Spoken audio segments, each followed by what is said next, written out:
Hello friends, welcome to my channel study with Simar. आज हम करेंगे एनसीईआरटी क्लास 12 हिस्ट्री के 5th चैप्टर का 3rd पार्ट जिसका नाम है यात्रियों के नजरिए। इसको स्टार्ट करने से पहले हम पार्ट 1 और पार्ट 2 को देख लेते हैं कि हमने इसमें क्या पढ़ा था, थोड़ा रिवाइज भी हो जाएगा। तो यदि हम बात करें पार्ट 1 की, तो उसमें हमने 2 पॉइंट्स पढ़े थे। पहला पॉइंट था हमारा अल-बरूनी के बारे में। अल-बरूनी का जन्म कहाँ हुआ, कब हुआ, वो भारत कब आए, उन्होंने भारत में क्या क्या देखा, इसके बारे में पढ़ा था। और इनकी एक मुख्य कृति भी थी जिसका नाम है किताब उल हिंद। इन्होंने अपनी यात्रा का जिक्र इसमें किया है। और उसके बाद जो सेकंड पॉइंट हमने पढ़ा था वो था इब्न बतूता के बारे में। इब्न बतूता भारत कब आए, उन्होंने भारत में क्या देखा, उनका जन्म कब हुआ, कहाँ हुआ, ये सारी चीजें हमने इसमें पढ़ी थी। एक इनकी और कृति जिसका नाम है रेहला, इन्होंने अपनी यात्रा का वर्णन इसमें किया हुआ है। और थर्ड पॉइंट जो हम पार्ट 2 में पढ़ा था वो था हमारा फ्रांसवा बर्नियर के बारे में। फ्रांसवा बर्नियर के बारे में, वो भारत कब आए, उनका जन्म कहाँ हुआ, कब हुआ, ये सारी चीजें हमने इसमें पढ़ी थी। भारत क्यों आए थे। और इनकी भी एक रचना है जिसका नाम है travels in the Mughal empire. तो अब मैं इसको यहाँ पे लिख देती हूँ, travels in the Mughal empire, ये इनकी रचना है। फिर उसके बाद में हमने 4th पॉइंट की बात करें तो 4th पॉइंट में हमने पढ़ा था कि अल-बरूनी की जाति व्यवस्था को लेकर क्या सोच थी। वो जाति व्यवस्था को अच्छा मानते थे या फिर नहीं मानते थे, उनकी क्या राय थी, इस सभी के बारे में हमने इसमें पढ़ा था। फिर उसके बाद में हम बात करें अगर 5th पॉइंट की, तो हमने उसमें पढ़ा था कि जो इब्न बतूता है तो भारत आए थे, उनके लिए सारी जगह अनजानी थी, उनके लिए सब कुछ अनजाना था। तो ये सारी चीजें उन्होंने यहाँ पे देखी। तो ये जो पॉइंट है वो कुछ इस तरह से, इब्न बतूता तथा अनजाने को जानने की उत्कंठा, अनजाने को जानने की उत्कंठा। अब इसमें भी अगर आप देखिए तो इसमें आगे 3 पॉइंट्स बनेंगे। पहला पॉइंट है नारियल और पान, सेकंड पॉइंट है यहाँ के शहर, और थर्ड पॉइंट है संचार प्रणाली। मैं फिर से फर्स्ट और सेकंड पार्ट रिवाइज करा देती हूँ। पहला पॉइंट था अल-बरूनी के बारे में, उनकी एक रचना है किताब उल हिंद। सेकंड पॉइंट था हमारा इब्न बतूता के बारे में, इनकी एक रचना जिसका नाम है रिहला। थर्ड पॉइंट है फ्रांसवा बर्नियर के बारे में, इनका एक ग्रंथ है जिसका नाम है travels in the Mughal empire. Fourth point है अल-बरूनी की जाति व्यवस्था को लेकर क्या सोच थी इसके बारे में। और जो हमारा 5th पॉइंट है वो है इब्न बतूता तथा अनजाने को जानने की उत्कंठा। तो ये सारा हमने पार्ट 1 और पार्ट 2 में पढ़ लिया था। अगर ये सारा कुछ आपने नहीं देखा है तो उसका लिंक आपको डिस्क्रिप्शन बॉक्स में मिल जाएगा, आप वहां से देख सकते हैं। तो अब हम स्टार्ट करेंगे पार्ट 3। तो पार्ट 3 की जो डेफिनेशन है उसमें हम मेनली 2 चीजें पढ़ने वाले हैं, पॉइंट 6 और पॉइंट 7। जो पॉइंट 6 है वो है बर्नियर तथा अपविकसित पूरब, तथा अपविकसित पूरब। तो सबसे पहले आपको ये पता होना चाहिए यहाँ पे पूरब का प्रयोग किस लिए किया जा रहा है। तो जब तक आपको ये नहीं पता चलेगा कि यहाँ पे पूरब का प्रयोग किस लिए किया जा रहा है तो आप इसकी डेफिनेशन को अच्छी तरह से समझ नहीं पाओगे। तो पूरब शब्द का प्रयोग यहाँ पे भारत के लिए किया जा रहा है। यदि कहीं लिखा आ जाए पश्चिम या पश्चिमी देश लिखा आ जाए तो वहां पे इसका प्रयोग यूरोप के लिए किया जाएगा। अगर आप वर्ल्ड का मैप उठा के देखते हैं तो जो भारत है वो पूरब की दिशा में है, और जो पश्चिम की दिशा में क्या है, यूरोप है, जिसमें ब्रिटेन, फ्रांस, ये सारे देश आ जाते हैं। तो सबसे पहले जो आपकी 6th डेफिनेशन है वो है बर्नियर तथा अपविकसित पूरब। तो जैसा कि मैंने आपको पार्ट 2 में बताया था कि कोई भी यात्री जब यहाँ पे आया था तो उसने उस जगह की तुलना उस जगह से की थी जिससे वो अच्छी तरह से परिचित था। ऐसा ही अल-बरूनी ने किया, ऐसा ही इब्न बतूता ने, और ऐसा ही फ्रांसवा बर्नियर ने किया। इससे मैं एक एग्जाम्पल से समझाती हूँ। मैं भारत में रह रही हूँ, मैं भारत की संस्कृति, भारत की कला, पहनावे, साहित्य सभी से अच्छी तरह से परिचित हूँ। अब किसी टाइम में मैं अगर फ्रांस जाऊंगी तो मैं वहां की तुलना भारत से करूंगी, क्योंकि भारत को मैं अच्छी तरह से जानती हूँ और फ्रांस को मैं अभी अभी जान रही हूँ, जानूंगी अभी। तो मैं दोनों की तुलना करूंगी, दोनों में क्या सिमिलैरिटीज है, दोनों में क्या डिफरेंसेस है। तो ये सारी तुलना हर कोई करता है। अगर आप कहीं और जाओगे तो आप भी यही तुलना करोगे कि हमारे यहाँ ऐसा था और यहाँ पे इस तरह का पाया जाता है। ऐसा ही फ्रांसवा बर्नियर ने किया। उन्होंने यूरोप की तुलना, जैसा कि वो फ्रांस से थे, मैंने आपको याद भी कराया था कि फ्रांसवाज से आप याद कर सकते हैं कि वो फ्रांस में थी, यानी कि वो यूरोप के थे। अब उन्होंने यूरोप की तुलना किससे की थी? यूरोप की तुलना उन्होंने भारत से की थी, क्योंकि वो भारत में आए थे। अब उन्होंने भारत को क्या बताया? भारत को उन्होंने निम्न कोटि का बताया, निम्न कोटि लो स्टैंडर्ड का बताया, और साथ ही साथ उन्होंने भारत को अपविकसित भी बताया। उन्होंने कहा कि भारत निम्न कोटि का और साथ में भारत अपविकसित भी है। उससे आगे जो मैंने आपको बताया कि जो भी कोई आता था तो वो डिफरेंसेस निकालते थे या फिर सिमिलैरिटीज देखते थे कि क्या क्या सिमिलैरिटीज और क्या क्या डिफरेंसेस पाए जाते हैं। तो अगर आप पॉइंट 6.1 की बात करें तो आपका एक पॉइंट दिया हुआ है, वो है भू स्वामित्व का प्रश्न। ये आपका पॉइंट दिया हुआ है, भू स्वामित्व का प्रश्न। तो अगर आप इसमें देखें तो फ्रांसवा बर्नियर ने ये कहा कि सबसे बड़ा डिफरेंस, सबसे बड़ा भेद तो यूरोप और भारत में ये है कि भू स्वामित्व के प्रश्न का। अब उन्होंने कहा कि यूरोप में क्या है, कोई भी भूमि है वो निजी व्यक्ति के नाम है, निजी व्यक्ति के नाम है कोई भी भूमि है। अब उन्होंने कहा कि यदि यूरोप इतना बड़ा है तो इतना सा हिस्सा किसी और व्यक्ति का, इतना हिस्सा किसी और व्यक्ति का, इस तरह से भूमि हिस्सों में बंटी हुई है, उस पे किसी निजी व्यक्ति का हक है, वो निजी व्यक्ति उस भूमि का मालिक है। लेकिन उन्होंने कहा भारत में बिल्कुल भी ऐसा है ही नहीं, भारत में ऐसा नहीं है। ये कब की बात हो रही है? ये मुगल कालीन भारत की बात हो रही है। जैसा कि मैंने आपको बताया था कि फ्रांसवा बर्नियर की जो रचना है वो है travels in the Mughal empire. वहां पे मुगल एम्पायर आया, यानी जब फ्रांसवा बर्नियर भारत में आए थे तब यहाँ पर मुगलों का शासन था, मुगलों का राज था। इस कारण से ये मुगल कालीन भारत की बात कर रहे हैं हम यहाँ पे। तो उन्होंने कहा कि यूरोप में ऐसा है कि जो भी भूमि है वो निजी व्यक्ति के नाम में है, प्राइवेट व्यक्ति के नाम में है, लेकिन भारत में ऐसा नहीं है। भारत में जितनी भी भूमि है वो सारी की सारी शासक वर्ग के नाम में है। शासक वर्ग या अमीरों के पास में सारी की सारी भूमि, उस पे जो काम करते हैं वो है वहां के श्रमिक, वहां की प्रजा उस पे काम करती है। तो लेकिन सारी की सारी भूमि किसके नाम है? शासक वर्ग के नाम है। ऐसा किसने कहा? फ्रांसवा बर्नियर ने कहा। अब उन्होंने ये भी कहा कि इसका एक लॉस होता है, जब सारी की सारी भूमि एक ही व्यक्ति के नाम होती है तो इसका बहुत बड़ा लॉस होता है। पहला लॉस इसका ये होता है कि जो विकास होता है वो धीरे होता है, ज्यादा फास्ट नहीं होता, विकास की गति धीमी हो जाती है। इसे मैं एक एग्जांपल से समझा देती हूँ। मेरे पास एक भूमि का टुकड़ा है, मैं उसकी मालिक हूँ। अब ये एक एग्जांपल है, ये कृषि भूमि है, ये क्या है? कृषि भूमि है। ये मैं इस टुकड़े की मालिक हूँ। अब मुझे पता है इसमें जो भी प्रॉफिट होगा वो मेरा प्रॉफिट होगा और जो भी लॉस होगा वो मेरा लॉस होगा। तो मैं इस भूमि में मेरा बेस्ट करने की कोशिश करूंगी, यानी मैं जितना अच्छा इसको दूंगी उतना ही अच्छा ये मुझे देगी और उतना ही ज्यादा प्रॉफिट मुझे होने वाला है। इस कारण से मैं अच्छे से अच्छा करने की कोशिश करूंगी। लेकिन फ्रांसवा बर्नियर ने क्या कहा कि भारत में ऐसा बिल्कुल भी नहीं है।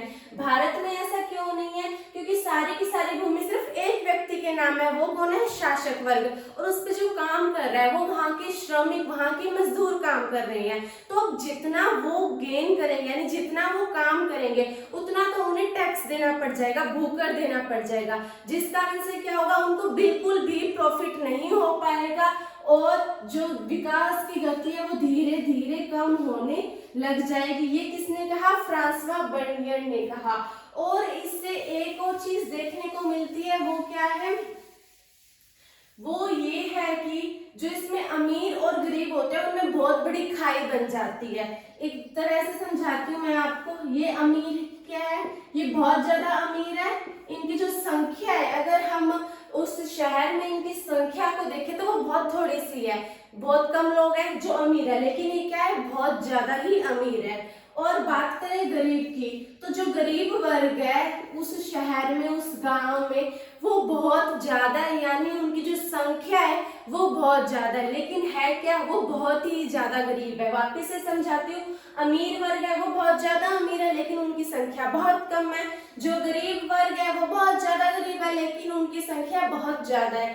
अब बर्नियर ने क्या कहा, बर्नियर ने ये कहा इन दोनों के बीच की स्थिति, लगभग ये वाली स्थिति, एक तरह से हम मध्यम वर्ग कह सकते हैं, यानी कि ना वो ज्यादा अमीर है ना ही वो ज्यादा गरीब है, इन दोनों के बीच की स्थिति भारत में लगभग न के बराबर है ही नहीं। यानी या तो व्यक्ति बहुत ज्यादा अमीर मिलेगा भारत में या व्यक्ति बहुत ज्यादा गरीब मिलेगा, इन दोनों के बीच की जो स्टेज है यानी जो मध्यम वर्ग है वो यहाँ पे मिलेगी नहीं। यानी मध्यम वर्ग मैं किसे कह रही हूँ, ना ही जो ज्यादा अमीर है ना ही जो ज्यादा गरीब है, मैं उसे मध्यम वर्ग कह रही हूँ। लेकिन आश्चर्य की बात भी आपको यहाँ पे देखने को मिलेगी। आश्चर्य इस बात का, यदि हम कोई भी सरकारी मुगल दस्तावेज को देखते हैं, सरकारी मुगल दस्तावेज को अगर हम देखेंगे तो उसमें ऐसा कहीं भी नहीं लिखा हुआ है कि जो सारी की सारी भूमि है वो किसी एक व्यक्ति के नाम है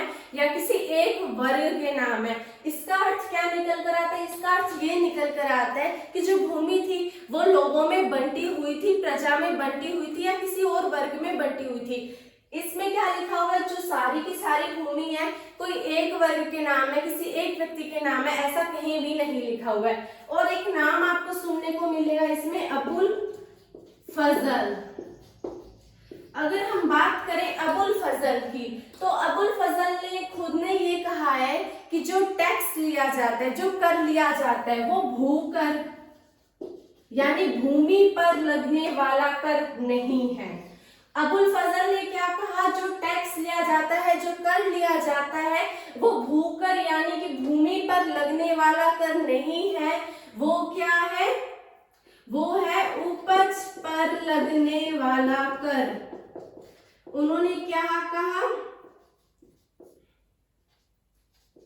उन्होंने कहा कि जो अबुल फजल है उन्होंने कहा कि जो उनसे टैक्स लिया जाता है, प्रजा से जो कर लिया जाता है वो भूकर नहीं है, यानी कि भूमि पर लगने वाला कर नहीं है, वो है उपज पर लगने वाला कर। जितना वो उगाते हैं, जितना उनको फायदा होता है उसका थोड़ा सा हिस्सा उन्हें वहां के शासक को देना पड़ता है।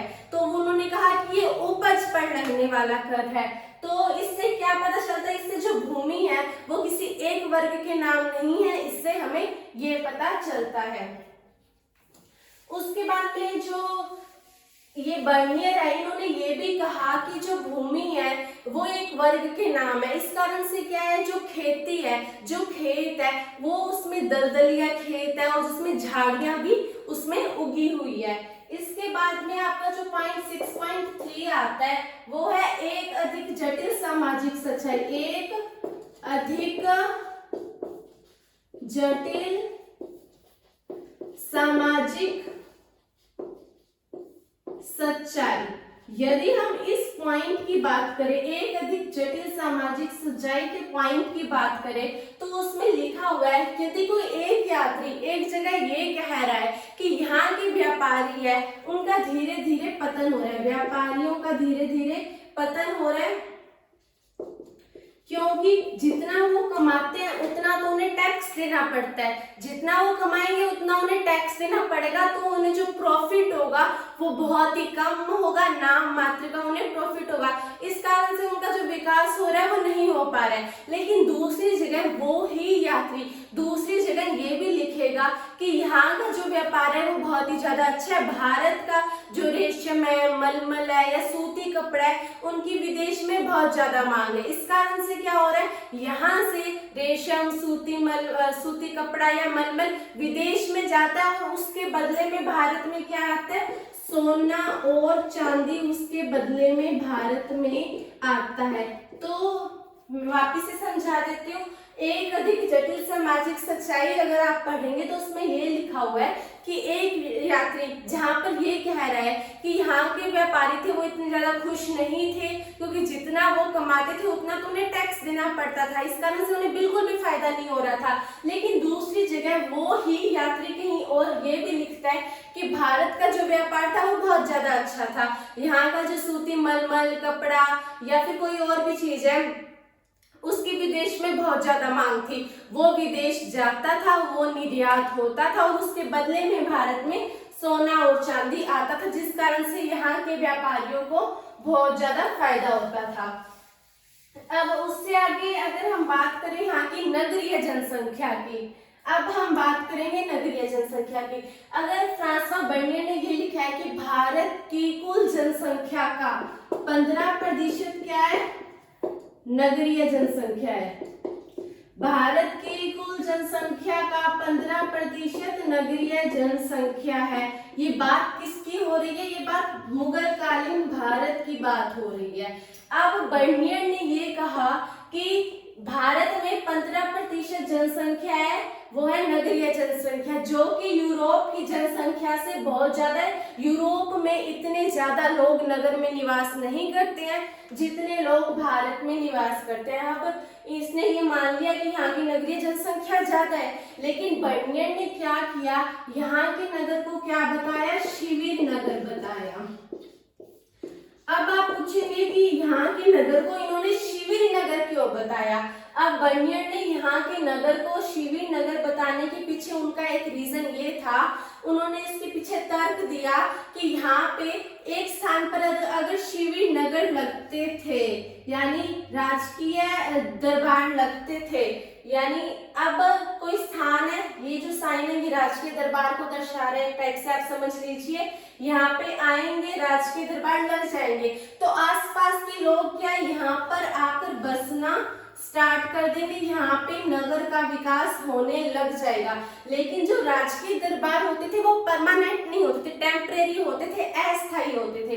इस कारण से कुछ टाइम में राजकीय दरबार यहाँ रहते थे और थोड़ा टाइम बाद में ये यहाँ से हटकर किसी और स्थान पर राजकीय दरबार चले जाते थे। अब क्या हुआ, राजकीय दरबार यहाँ से तो हट गए, अब वहां चले गए, यहाँ से राजकीय दरबार हट चुके हैं, तो यहाँ की जो जनसंख्या, यहाँ का जो नगर है वो भी धीरे धीरे वहां के लोग किसी और स्थान पर जाना स्टार्ट कर देंगे, यहाँ से हटकर कहीं और जाने लग जाएंगे। तो उससे क्या होगा कि इस नगर का धीरे धीरे क्या होने लग जाएगा, पतन होने लग जाएगा। इस नगर का धीरे धीरे पतन होने लग जाएगा।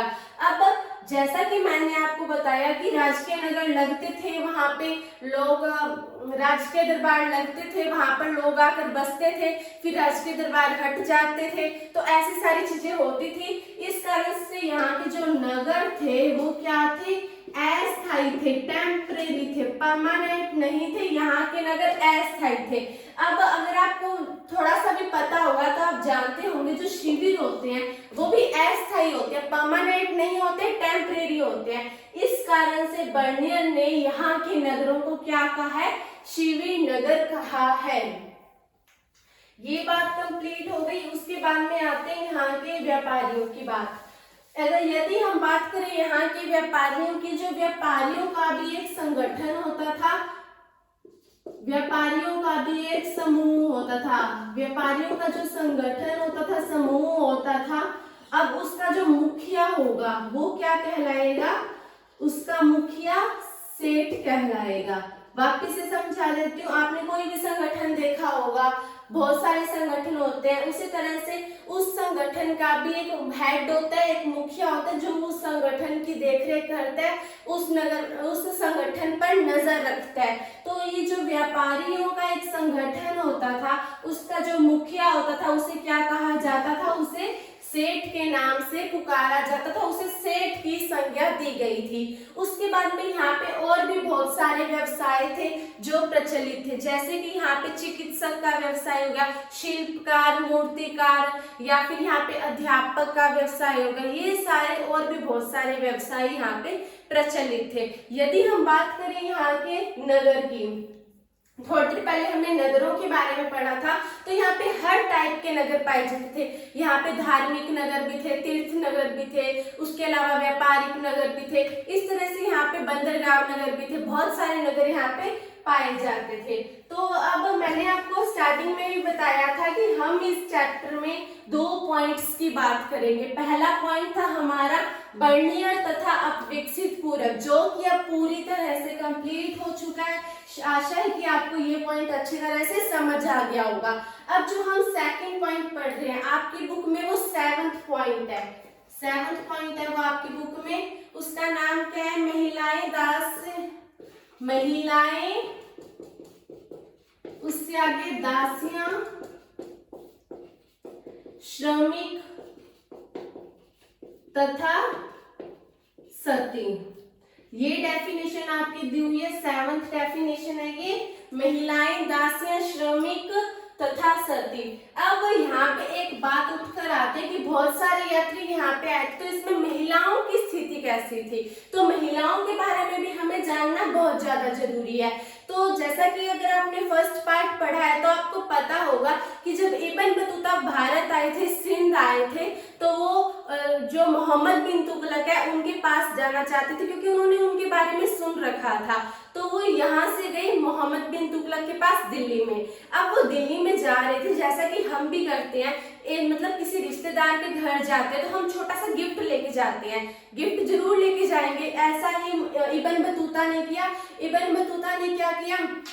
बहुत सारे जो घोड़े हैं या फिर ऊंट है और कुछ दास भी खरीद लिए। घोड़े भी खरीदे, ऊंट भी खरीदे और साथ में उन्होंने दास भी खरीद लिए। अब ये सारे गिफ्ट उन्होंने किसके लिए लिए? मोहम्मद बिन तुगलक के लिए। अब ये इससे मैं आपको ये समझाना चाहती हूँ, कुछ जो प्रथाएं थी उस टाइम में वो अच्छी नहीं थी, वो क्या थी? बुरी प्रथाएं थी, लेकिन फिर भी उसे सामान्य स्थिति में गिना जाता था। मतलब वो हमारे समाज में इतनी ज्यादा घुल मिल चुकी थी, हालांकि वो बुरी प्रथा थी, अच्छी प्रथा नहीं थी। जो दास प्रथा है वो बिल्कुल भी अच्छी नहीं है, आपको भी पता होगा, लेकिन वो हमारे समाज में इस तरह से घुल मिल चुकी थी, इस तरह से एडजस्ट हो चुकी थी कि उसे सामान्य स्थिति में गिना जाता था, बिल्कुल उसे नॉर्मल समझा जाता था। जैसा कि मैंने अभी आपको बताया कि इब्न बतूता है, वो दास भी लेकर गए उनके ऐसे गिफ्ट के लिए। जैसे कि दास प्रथा अच्छी नहीं है, लेकिन फिर भी वो लेके गए थे, क्योंकि ये जो सामान्य स्थिति में काउंट होती थी उसे बिल्कुल नॉर्मल समझा जाता था, क्योंकि ये हमारे जो व्यवहार में, समाज में उतर चुकी थी। तो ये दास वाला पॉइंट हमारा कंप्लीट हो गया। उसके बाद में आते हैं श्रमिक। जो श्रमिक होते हैं वो बहुत टाइप के होते थे, व्यवसायिक श्रमिक, घरेलू श्रमिक। जो घरेलू श्रमिक होते हैं उनसे काम अच्छा कराया जाता था, लेकिन उन जो सैलरी मिलती थी वो थोड़ी कम मिलती थी, और वो परिवार के हिसाब से डिपेंड करता था कि एक परिवार में कितने श्रमिक होंगे, 1 श्रमिक होगा या 2 श्रमिक होंगे या उससे ज्यादा भी उसमें श्रमिक होंगे। फिर उसके बाद जो नेक्स्ट पॉइंट आता है वो आता है सती प्रथा का। आपने सती प्रथा के बारे में सुना होगा। सती प्रथा क्या होता है? जब एक स्त्री है, उसके पति की मृत्यु हो जाती है, उसके बाद में वो स्त्री है उसके साथ चिता पर ही जल जाती है, उसे क्या कहेंगे हम? सती प्रथा कहेंगे। ये बिल्कुल भी अच्छी नहीं है। अब इसमें ये लिखा गया, बर्नियर ने हमें ये बताया कि सती प्रथा में क्या होता था, कुछ स्त्रियां खुशी खुशी चिता के साथ जल जाती थी, लेकिन कुछ स्त्रियों के साथ जोर जबरदस्ती की जाती थी, उनके हाथ पैर बांध दिए जाते थे, उन्हें जबरदस्ती चिता पर जलाया जाता था। तो ये वाली चीज आपको भी यहाँ पे देखने को मिलेगी। तो इस तरह से हमारे इस चैप्टर में 7 पॉइंट्स थे जो कि कंप्लीट हो गए हैं। आशा है कि आपको समझ आ गया होगा। मिलते हैं नेक्स्ट वीडियो में। देखने के लिए धन्यवाद। इसे लाइक, शेयर और सब्सक्राइब करना ना भूलें और कमेंट जरूर करें, और थैंक यू।